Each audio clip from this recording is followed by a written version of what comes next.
We're on the map, and we are staying on the map, not only in sports, but in everything.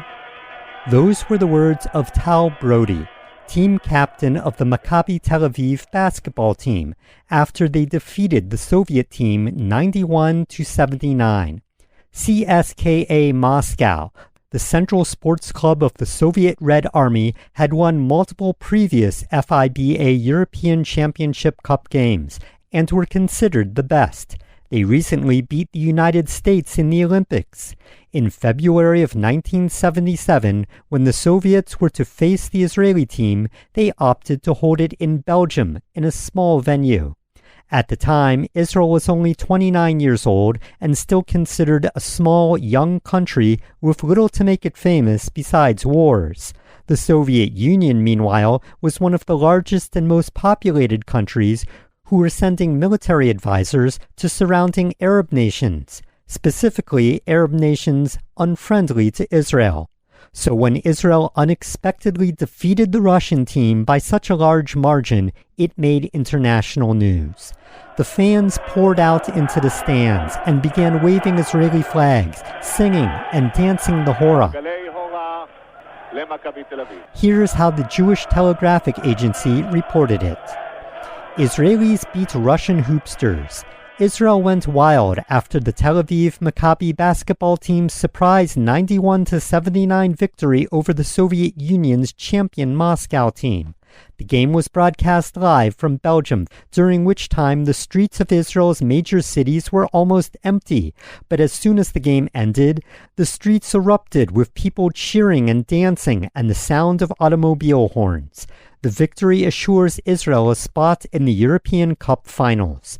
Premier Yitzhak Rabin led the list of ministers, Knesset members, and others who cabled congratulations to the team. It was noted that American-born Tal Brody, captain of the Israeli team, was an example of a new immigrant who remained in Israel after the 8th Maccabi Games, married and built a home here. The Soviet radio broadcast the results of the game, but its listeners were told that the Russian team had lost to the Italians. Now, you would think that this was the final game, but as mentioned, there was still more to go. This was only the qualifying for the championship. Israel continued winning game after game until the final in April 1977, in which they won. The JTA reported it as follows. Premier Yitzhak Rabin's announcement of his withdrawal as a candidate from the elections was postponed because Israel was glued to their television sets, watching a far more dramatic and important event, the victory of Tel Aviv Maccabi over Varese from Italy in the European Cup Championship held in Belgrade, Yugoslavia. When the 78-77 win for Israel was announced, thousands of joyous Israelis poured out of their homes onto the streets for a massive festival which continued until the early hours. Streets were jammed and long lines of cars honking their horns in unison moved slowly throughout the thoroughfares. Rabin himself decided to postpone his announcement until the game was over. By the time he appeared on television, many of the sets had already been turned off. Few cared to listen to Rabin's resignation statement. When the news filtered through the throngs on the streets, many shouted, "Aulcie Perry" for premier. Now, Aulcie Perry was the American-born basketball player for Maccabi Tel Aviv. Born in Newark, New Jersey, he was a star player and named Eastern Basketball Association Rookie of the Year. Perry was scouted by the Boston Celtics and signed to the New York Knicks, but ended up in Israel playing for Maccabi. He helped Israeli teams win more championships over the years. He went on to sponsor basketball camps and work with youth teams. The following is from a Channel 2 News interview from 1998 about his work with disabled children in Israel. It's an amazing game. It's an amazing group of young guys that I'm working with. And the spirit that's there, it's just unbelievable. I'm hooked. I love it. When the season started and I walked back in the Aliyah and the people are excited and the spirit and the emotions is flying. I miss it very much. You want to jump to the court? I want to go on that court. I want to be there. I want to run and fight and push and shove and shoot some baskets. Yeah, I feel that sometimes. Those were the greatest years of my life. From walking around and being in Israel, it was the greatest years of a lot of people's lives. Very exciting and emotional time. The team coach was Ralph Klein. He was a longtime player for Maccabi himself and played for them in the 1952 Olympic Games. He had previously played for the Hungarian National League. His parents were from Hungary and moved to Germany, where his father owned a successful furniture business. Ralph was born in Germany, but the family was forced to flee back to Hungary when the Nazis took over. Ralph's father was murdered in Auschwitz. He and his mother were rescued due to the work of Raoul Wallenberg, the Swiss diplomat who rescued thousands of Jews during the Holocaust.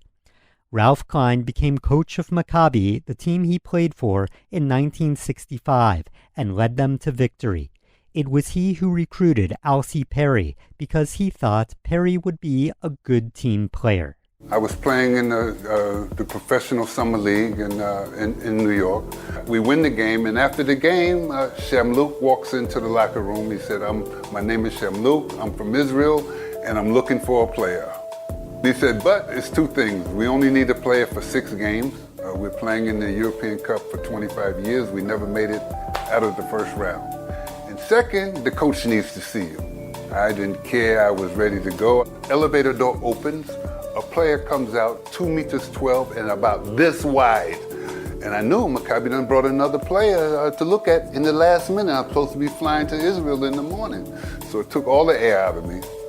And he came and he sat down, and the lady came with the cakes, and it was just enough cakes for everybody. And he took 4 cakes. And that's the story. They've hired me because of some cakes, not for my talent.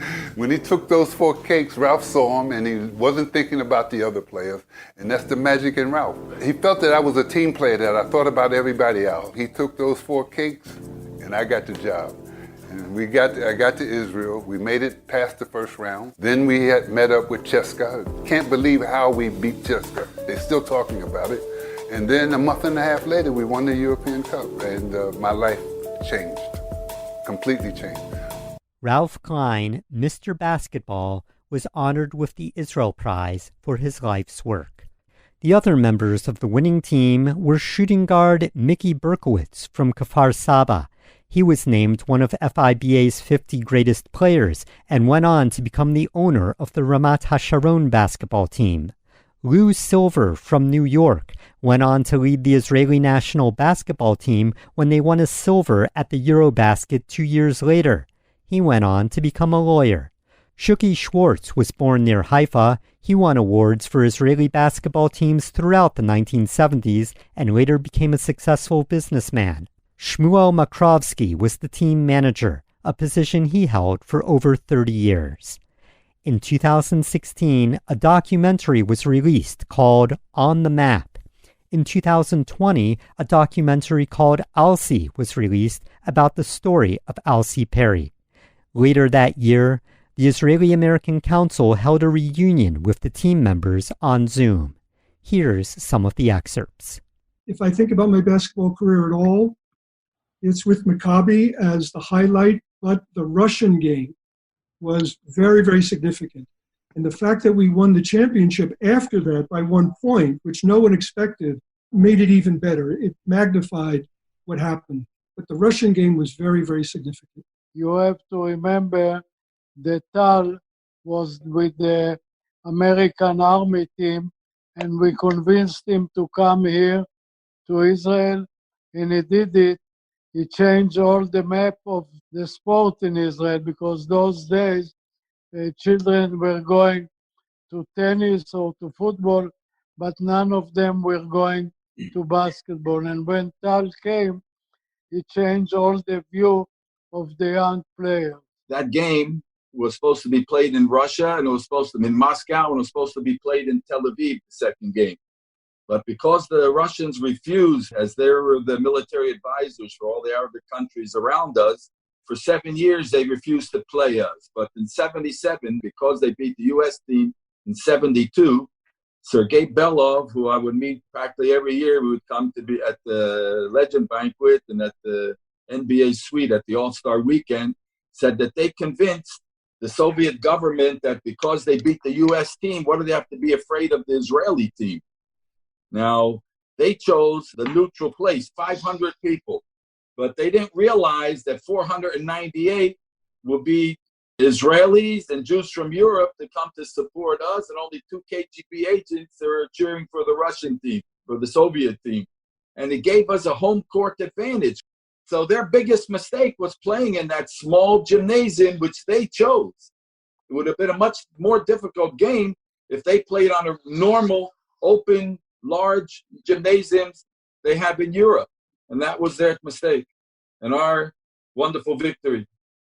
American growing up, you always dream about playing in the NBA. You're in your backyard shooting hoops in the snow, whatever, 3, 2, 1, winning the championship. However, there's no doubt for the Americans, I think, that played on Maccabi's team, the significance of Maccabi's victory, not only over the Russians, but also the Cup, but especially beating the Russians, would have had much more significance as an individual and a player than winning an NBA championship. The dimensions and scope of the impact of those victories could never compare with winning an NBA championship. This has been a moment in Jewish history. I'm your host, Ben Bresky, and for questions or comments and past shows, you can check out benbresky.substack.com, where you can like, subscribe for free, and donate. Thank you to all the listeners, and Shalom.